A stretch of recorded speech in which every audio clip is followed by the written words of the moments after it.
وَلَقَدْ يَسَّرْنَا الْقُرْآنَ لِلذِّكْرِ فَهَلْ مِن مُدَّكِرٍ۔ آگ سے کھیلنے کا انجام بہت بھیانک ہوگا۔ غیر شعوری طور پر بندے کو شعور نہیں ہے۔ قرآن بار بار کہہ رہا ہے کہ لا یشعرون لا یعقلون، ان کو پتہ نہیں، ان کو عقل نہیں، ان کو شعور نہیں، بے شعوری میں یہ سب کچھ کر رہے ہیں۔ اور یہاں پہ ان آیات مبارکہ میں بڑا ایک عجیب انداز ہے اور بڑا حیرت و استفہام کا انداز اللہ نے اختیار فرمایا ہے۔ فرمایا فما اصبرهم علی النار، فما اصبرهم علی النار، کس قدر تمہارا عجیب صبر ہے جو تم نے آگ پہ کر لیا ہے۔ تم آگ پر صابر اور کانے بن گئے ہو، جس کو تم کامیابی سمجھ رہے ہو، یہ تو آگ ہے، آگ کی کھائی ہے، گڑھا ہے، کیوں نہیں واپس آتے؟ پلٹ آؤ واپس۔ اللہ کو اپنے بندوں سے پیار اتنا ہے، باوجود بندہ گناہگار ہے، باوجود اس نے ظلم کیے ہیں، اس نے زیادتیاں کی ہیں، اس نے قتل کیے، ڈکیتیاں کی، چوریاں کی، مال کھایا، ہڑپ کر گیا، یتیموں کا، مسکینوں کا سب کچھ کھا گیا، کچھ اس نے چھوڑا نہیں ہے۔ اس کے باوجود اللہ کہہ رہا ہے کہ واپس آ جاؤ، ابھی وقت ہے، سدھر جاؤ۔ 60 سال 70 سال ہو گئے، 80 سال کے 85 سال کے ہو گئے، اب تو شرم کر لو۔ ساری زندگی تم نے ظلم کیا، اب تو تمہیں شرم آ جانی چاہیے، اب بھی نہیں تم باز آ رہے۔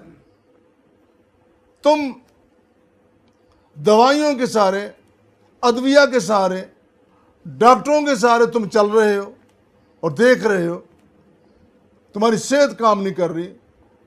کس کے لیے سب کچھ بنا کے رکھ رہے ہو؟ کس کے لیے؟ اپنی تباہی و بربادی کا سامان تم اتنا کر چکے ہو، واپس آ جاؤ، پلٹ آؤ۔ فما اصبرهم علی النار، کس قدر تم صابر اور کانے بن گئے جہنم کی آگ پر۔ اللہ اکبر۔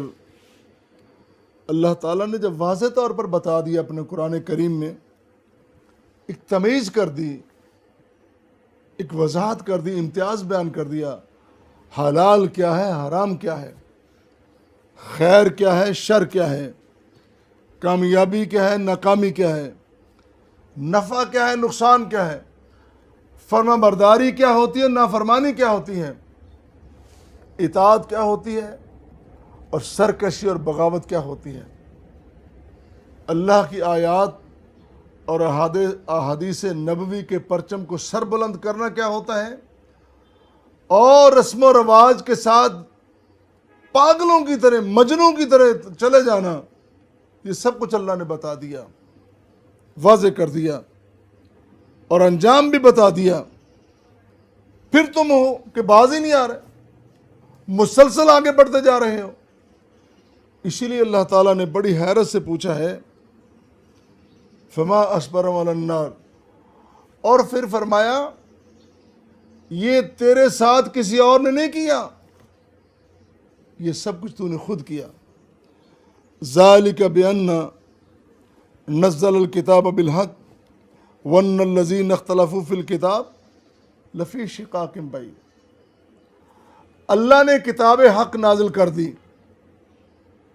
اپنے انبیاء کرام کے ذریعے، واضح طور پر اللہ تعالیٰ نے حقائق بیان کر دیے، اور پھر کمال کر دیا اللہ نے پیغمبر آخر الزمان جناب محمد مصطفیٰ صلی اللہ علیہ وسلم، جو محسن انسانیت ہیں، جو رحمت دو عالم ہیں، رحمت کونین، رحمت للعالمین ہیں۔ آپ پہ جو شریعت مطہرہ نازل کی، قیامت تک کے لیے اس میں رہنمائی آ گئی۔ کوئی دور ہو، کوئی شعبہ ہو، کوئی علاقہ ہو، پوری رہنمائی موجود ہے، حقائق آ گئے، پھر تم ان سے انحراف کر رہے ہو۔ تو یہ جو تم نے قربت کی بجائے یہ دوری اختیار کر لی ہے، شیطان تیرے پیچھے ہے، وہ تمہیں کبھی قریب نہیں آنے دے گا، وہ تمہیں تمہاری سحر میں مبتلا کر دے گا، وہ تمہیں اپنی شخصیت پرستی سے نکلنے نہیں دے گا، وہ تمہیں ایسا پاگل دیوانہ کر دے گا، تو کہے گا میری تو عقل ہی بڑی ہے، میری تو دانش ہی بڑی ہے، میں نے تو وہ کتابیں پڑھی ہیں جو میرے مخالفوں نے پڑھی ہی نہیں ہیں، میں جس یونیورسٹی سے پڑھ کے آیا انہوں نے نام نہیں سنا اس کا۔ وہ تمہیں تمہاری سحر میں مبتلا کر دیا۔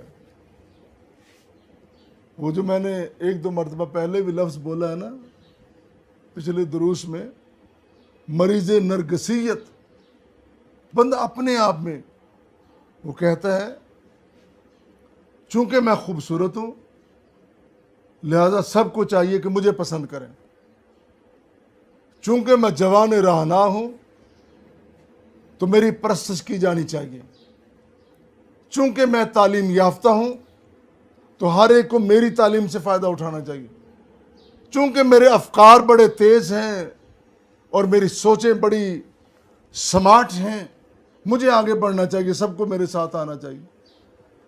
بھائی کچھ فیصلے رب پہ بھی چھوڑ دے، کچھ لوگوں کو آزادی بھی دے دے، آزادی سے لوگوں کو جینے بھی دے، اور جینے نہیں دیتا آزادی سے مرنے تو دے لوگوں کو۔ تو کیسا بندہ ہے، کیسا عجیب آدمی ہے۔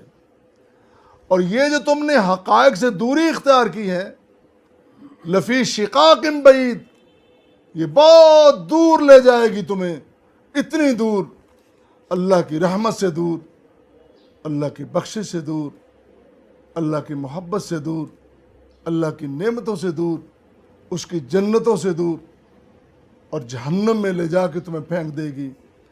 اللہ اس برے اور بھیانک انجام سے محفوظ فرمائے، اور دنیا میں چلتی سانسوں کے ساتھ ہمیں دنیا ہی میں اللہ ہمیں اپنی کتاب مقدس، اپنے پیارے پیغمبر کی پاک تعلیمات کے ساتھ پیار کرنے کی توفیق عطا فرمائے۔